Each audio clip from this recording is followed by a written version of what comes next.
사도행전 2장 38절입니다. 인용한 성경은 한글 킹제임스 성경입니다. 회개하라. 그리고 죄들을 사함받은 것으로 인하여 너희 각자는 예수 그리스도의 이름으로 침례를 받으라. 그리하면 너희가 성령의 선물을 받으리라. 이 구절은 바울이 전했던 은혜의 복음이 아닙니다. 교회 시대의 그리스도인들이 전하는 현재의 복음이 아닙니다.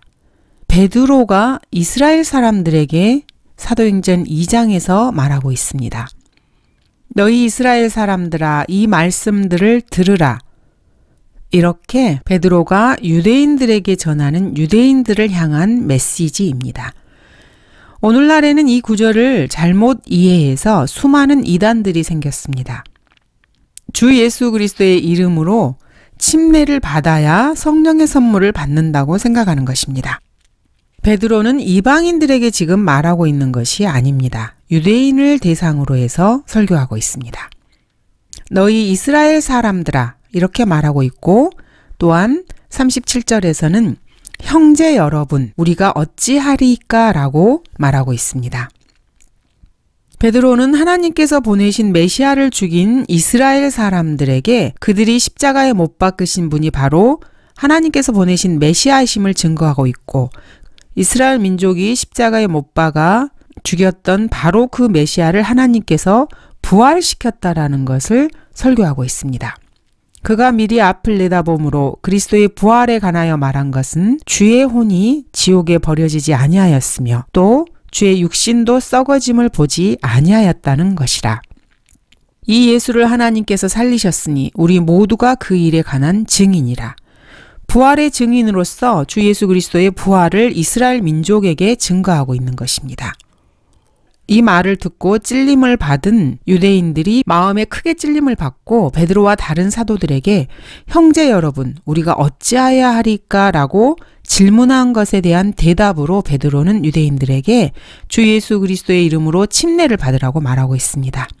회개하고 침례를 받으라는 것이죠. 근데 그 침례를 받은 것이 죄들을 사함받은 것 때문에 침례를 받으라는 것입니다. 이게 무슨 말입니까?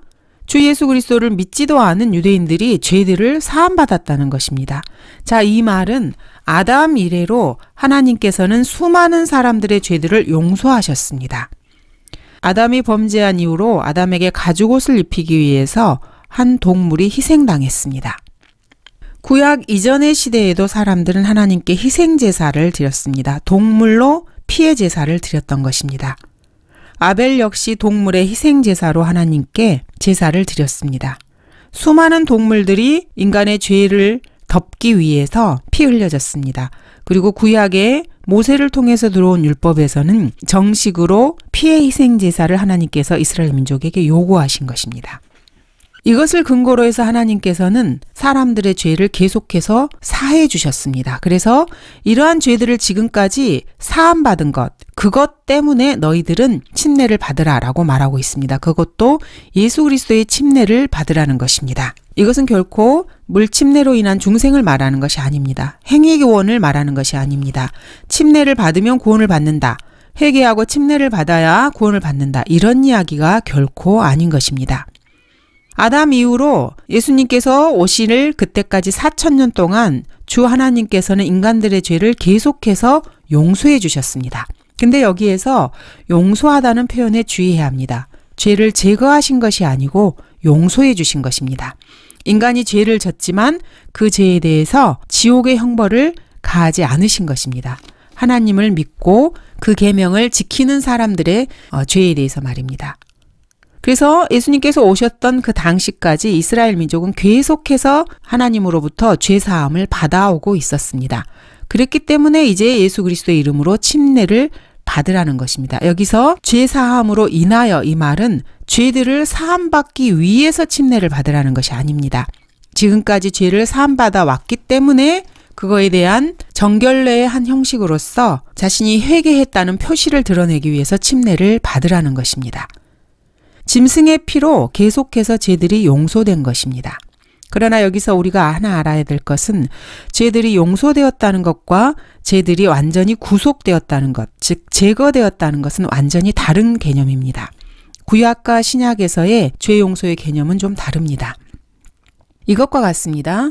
어떤 아이가 유리잔을 한번 깼다고 가정을 해보도록 하겠습니다. 구약에서는 이 유리잔을 깬 죄에 대해서 하나님께서 그냥 동물의 피로 그것을 덮어주는 것입니다.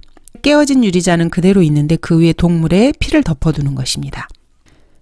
이 동물의 피를 들춰보면 그 안에 깨진 유리잔이 그대로 있는 것입니다. 즉 인간의 죄가 그대로 있는 것이죠. 죄가 제거된 것이 아닙니다.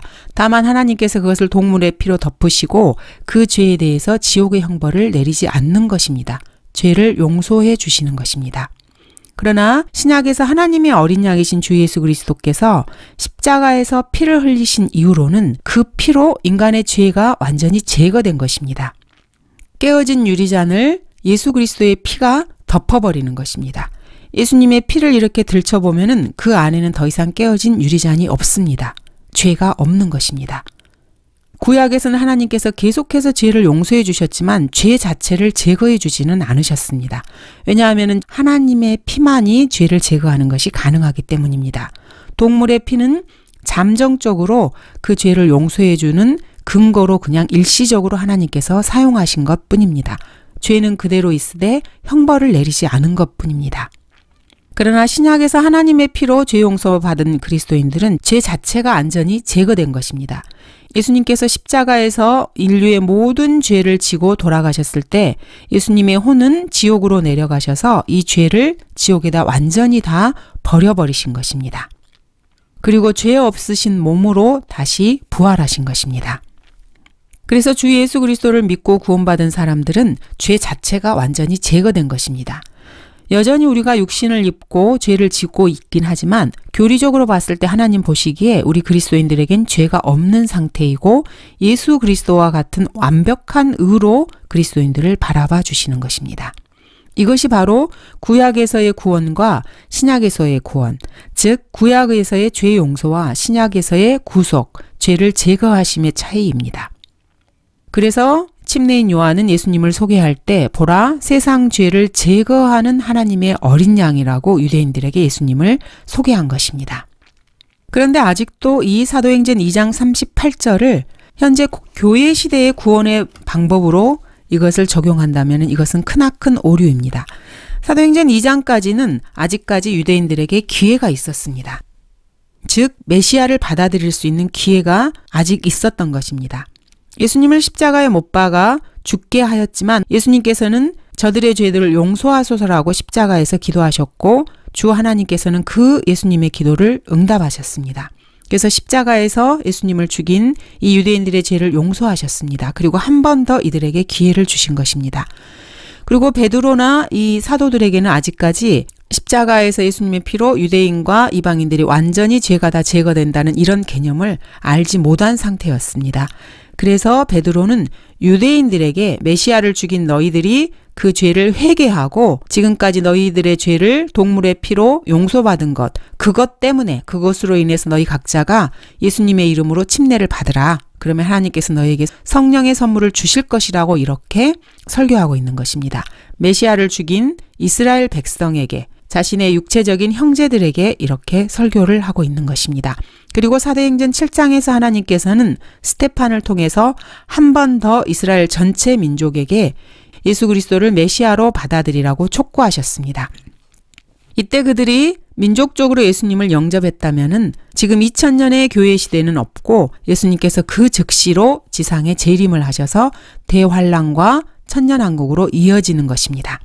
그러나 이스라엘 민족은 예수님을 십자가에서 못 박았고 스테판의 설교에도 분노하여서 스테판을 돌로 쳐 죽이기까지 했습니다. 다시 한번 메시아를 거절한 것입니다. 이렇게 해서 하나님의 경륜이 조금씩 변하게 된 것입니다. 인간의 의지로 하나님의 경륜을 바꾸게 된 것이죠. 그래서 하나님께서는 유대인을 상대하시던 그 경륜에서 이제는 예수 그리스도를 거절한 이 사람들을 버리시고 이방인들에게로 나아가시는 것입니다. 그리고 지금은 교회 시대이고 바울에게 계시된 하나님의 은혜의 복음이 전파되는 시기입니다.